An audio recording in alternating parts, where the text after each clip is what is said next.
Hello, Kimmy. Hello. How are you doing? Unbelievable. Unbelievable. So let me ask you a couple of things. Sure. So how did you feel prior to your surgery, Tim? Miserable. Miserable.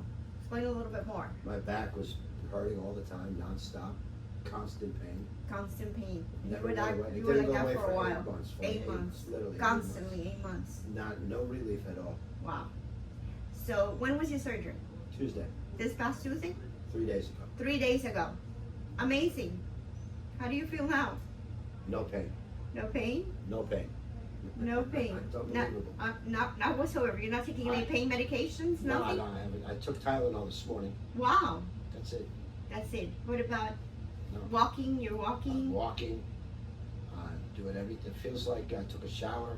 Wow. Doing everything normal. It feels like I just got to heal my stomach from Right. from the ice. Right, but But anything other than that, normal. I'm very pleased. Great to hear that. Would you recommend Dr. B? Thank you. Absolutely. Absolutely. I recommend Dr. B. Okay. If you need a doctor, go see Dr. Go B. see Dr. B, right? For sure. Awesome. Nice to see you doing so well. Thank you. You too. Thank you.